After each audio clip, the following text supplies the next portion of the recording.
का भी आभार प्रकट करना चाहूँगा। इन्होंने अपने व्यस्त कार्यक्रम में से कुछ समय हमारे बल क्षेत्र के लिए निकाला। इसके लिए मैं अपनी तरफ से, आप लोगों की तरफ से रानी साहबा का यहाँ स्वागत करता हूँ, धन्यवाद करता हूँ। और मैं तो यही चाहूँगा रानी साहबा बार बार यहाँ आए, आप लोगों से मिले। मैं इतना कहना चाहूँगा, रानी साहब यहाँ क्यों आए?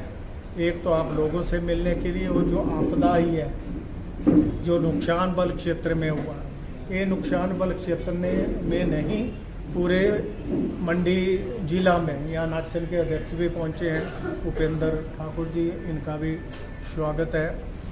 ये पूरे बल में नहीं, पूरे हिमाचल प्रदेश में हुआ। कई जगह तो बहुत नुकसान हुआ, जैसे कुल्लू, मनाली, सिराज। हमारे बल में हम बड़े किस्मत वाले हैं और भगवान के आभारी हैं कि हमारा यहाँ जानी माली नुकसान नहीं हुआ। ठीक है, नुकसान हुआ, उसकी भरपाई हो जाएगी। ये जो हमारी सरकार आज हिमाचल प्रदेश में बैठी है, इसके माध्यम से और आप लोगों के सहयोग से ये जो है, ये नुकसान जो पूरा होगा। अब आपको पता है, आपने देखा भारतीय जनता पार्टी के कारनामे आपने देखे। पीछे हमारे मंडी से मुख्यमंत्री बने जयराम ठाकुर, लोगों ने बोला मंडी का पहला मुख्यमंत्री बना, मंडी के काम होंगे। और जयराम ठाकुर ने सिराज और धर्मपुर के सिवाय कहीं भी काम नहीं किया। उनको दिखाई नहीं दिया कि मैं मुख्यमंत्री मंडी का हूं, तो मेरे लिए बल भी का काम करना जरूरी है। आप देखिए, मेडिकल कॉलेज जो वहाँ बनना था बद्दी में, आदरणीय राजा वीरभद्र सिंह से हमने निवेदन किया था। मैंने कहा जी, बद्दी से चंडीगढ़ बहुत नज़दीक है, इस मेडिकल कॉलेज को हमें नेरचौक के बल में दीजिए। उनके आशीर्वाद और इसका सुधार जयराम ठाकुर नहीं कर पाए। उनके मोदी जी वहाँ बैठे थे, क्या मोदी से वो कहते हैं कि भाई मेडिकल कॉलेज यहाँ मिला है, इस मेडिकल कॉलेज की दशा सुधरे, वो नहीं कर सकते। तो क्या काम किया?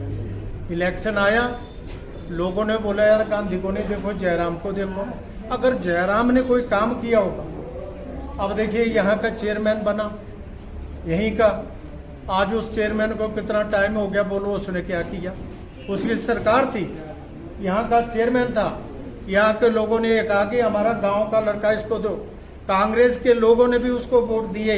मुझे तो ये हैरानी है, हमारे लोग सुनते नहीं है। जब हम कहते हैं उसको नहीं सुनना, ये मेरे गांव का है, मेरा पड़ोसी है, इसको वोट दो, क्यों देते?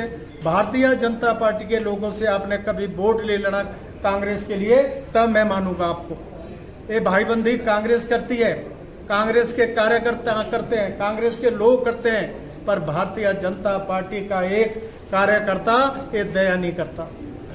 आप देखिए क्या हुआ। जयराम ने एक काम, जयराम के माध्यम से, इस गांव की बात कर रहा हूं मैं, पूरे बल की नहीं कर रहा हूं। तो इसलिए कांग्रेस, आपने देखा पूर्व मुख्यमंत्री हमारे दयावान मुख्यमंत्री थे, दयालु मुख्यमंत्री थे, मिलनसार मुख्यमंत्री थे, लोगों से मिलते थे, लोगों के बीच में जाते थे, लोगों की बात को सुनते थे, उनको पूरा करते थे।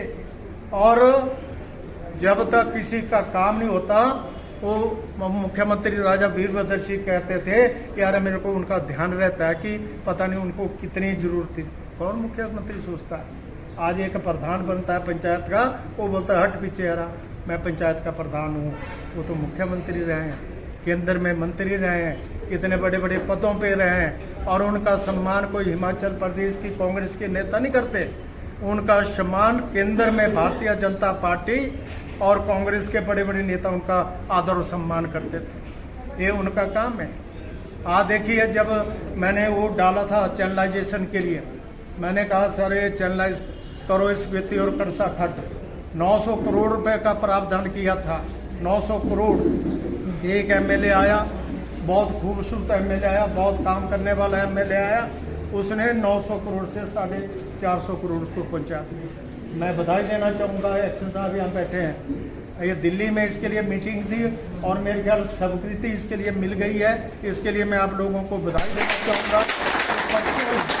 परसों ये मीटिंग में थे, ENC थे, चीफ थे, SC थे और एक्शन महोदय गए थे। मैं बधाई देना चाहूँगा इनको, इनके आते ही ये सैंक्शन मिली और आपका जो नुकसान खेती और करसा खड करती थी, आगे वो नुकसान नहीं होगा।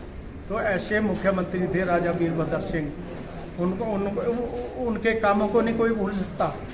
आज मोदी जी, एक बंदा मेरे को कहने लगा, चौधरी साहब आपके वो 1500 कहाँ गए, आपका वो गोबर कहाँ गया?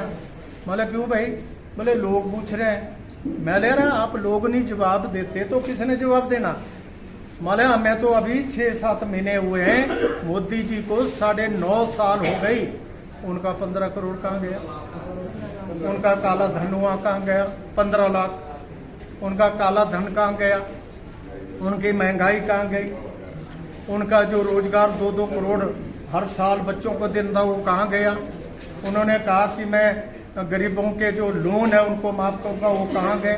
कांग्रेस ने तो 75,000 करोड़ के लोन मनमोहन सिंह जी ने माफ किए थे किसानों के हिंदुस्तान में।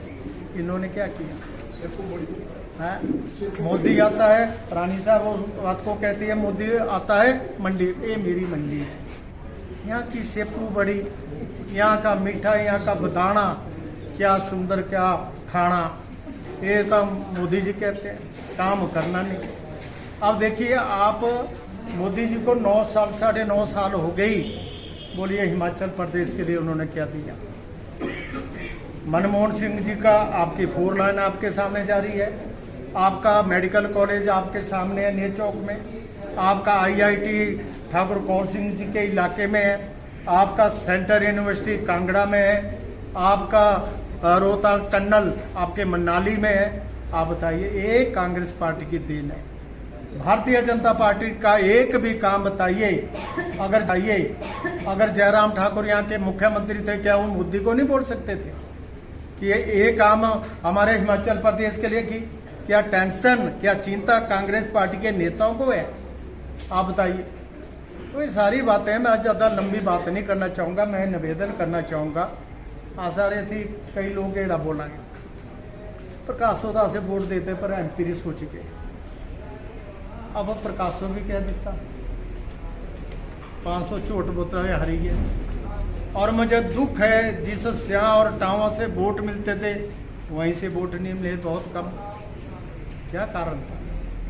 किसने राया? सुमन चौधरी के पास 50 वोट नहीं हो क्या हरा सकती थी, पर सारे मंतराम, धर्मचंद, मनीराम, राजकुमार, यहाँ स्या की प्रधान हुआ, सियोली का प्रधान, सारे पड़ गए प्रकाश को। वो कोड़ियों दुख था प्रकाश सारा। मैंने किसका बुरा किया था? मैंने किसका नुकसान किया था? मैं 10 साल मिनिस्टर रहा, 3 टर्म में MLA रहा, बोलो मैंने किसका नुकसान किया? किसी को गाली दी, किसी को बुरा किया? आपने ट्रांसफर बोली वो करवाई, आपने सड़क बोलो करवाया, आपने स्कूल मांगा वो करवाया, जो आपने बोला वो हमने किया। क्या टाउन में +2 बन सकता था? बोलिए आप, टाउन में +2 बन सकता था? टाउन में हाई बन सकता था? क्या बल में STM बैठ सकता था? क्या बल में तहसीलदार बैठ सकता है 14 किलोमीटर की दूरी पर? क्या BDO बैठ सकता था? आप बोलो। या आपके तहसील क्या, सब तहसील रोसर क्या, कॉलेज रोसर क्या, मेडिकल कॉलेज यहाँ, आपकी इसकी यूनिवर्सिटी यहाँ क्या बोलते हैं, मेडिकल की यूनिवर्सिटी, आपका कैंसर का हॉस्पिटल यहाँ, ये किसने लाया? कैसे आए? इसके पीछे राजा वीरभद्र सिंह बैठे थे। राजा वीरभद्र सिंह एक बार बोलता था, एक बार मैं STM मांग रहा था, कईयों ने ऑब्जेक्शन किया, राजा साहब ने मेरे को भरी कैबिनेट में ऐसा कहा, चौधरी साहब आप चुप रहो, मैं दूंगा आपको, आप बोलो नहीं। आपके यहाँ कलसा में एक लिस्ट लिखी, राजा साहब ने बोला जो प्रकाश चौधरी ने लिस्ट दी है मैं उसको फाइनल करता हूँ। कौन करता है ऐसा? मैंने बोला था राजा साहब मुझे तहसील, तेरे को नहीं मिलेगी तहसील, तेरे को तहसील नहीं मिलेगी। माने मैं तहसील के लिए बोल रहा हूँ। जब यहाँ आए, उन्होंने गैदरिंग देखी, स्टेज पे गया, मैं उनके पीछे खड़ा हो गया, बोला प्रकाश चौधरी रात से मांग रहा है तहसील में, तहसील को अनाउंस करता हूँ। 1962 से चौधरी वीरराम थे, तहसील लाना चाहते नहीं ला पाते, हमने सारे दफ्तर यहाँ रख दिए राजा साहब की कृपा से। तो ये देखना मेरी रिक्वेस्ट है, 5-6 महीने के बाद चुनाव आ रहा है लोकसभा का। रानी सभा राजा साहब से भी जेंटल, शरीफ, लोगों की हमदर्द, लोगों को सुनती है, उनके बीच में जाती है। 3 बार MP रह चुके हैं, 4थी बार भी मोदी माती टोली रहने मिलने लिख लो उसे। मुझे भी किसी ज्योतिषी ने कहा था ये 2 बार जीतेगा। जब पहली बार बना था पहले दिन कह दिया था उस ज्योतिषी ने, मैं उनके पास बैठा था, बोलता चौ साहब 1 बार बनेगा, 1 बार फिर बनेगा, अब 3री बार नहीं बनेगा। अब हमारी गवर्नमेंट आएगी, राहुल गांधी प्रधानमंत्री बनेंगे, थाई पार्टी हम इकट्ठे चुनाव लड़ेंगे। रानी सभा 3 बार MP बन रही है और 4थी बार अब बनेगी। और 4थी बार जब दिल्ली में जाएगी तो मंत्री बनके रानी सभा आएगी और यहाँ की समस्या, यहाँ के काम रानी सभा के माध्यम से हम मंडी के करवाएंगे। मैं ज़्यादा बोल गया, अभी मेरी 3 जगह और मीटिंगें हैं, इसलिए अभी रानी साहब को वापस सुनना है। मेरा निवेदन है सब भाइयों से, अगर मेरे से कोई गलती हुई है तो मेरे को क्षमा करना, आप लोगों ने साथ चलना। मेरा साथ नहीं देना वो अलग बात है, पर रानी साहब का साथ आपने हमेशा देना, जिन्होंने काम किया है। जिस राजा वीरभद्र सिंह ने बल को सुंदर बनाया है, सजाया है, यहाँ का विकास किया है, और जिस मंडी को इन्होंने बहुत से ऐसे दफ्तर दिए जो दफ्तर यहाँ नहीं थे। 2 जोन थे, शिमला और धर्मशाला, और राजा साहब ने मंडी को जोन बनाया। इसके लिए हम आज भी उनको याद करते हैं और हमेशा उनकी क्या बोलते हैं, हमेशा अमर रहे और उनका आशीर्वाद हम लोगों को ऊपर से मिलता रहे और रानी साहबा के आशीर्वाद मिलता रहे। इसलिए आप सभी का बहुत बहुत धन्यवाद। जय हिंद, जय हिमाचल।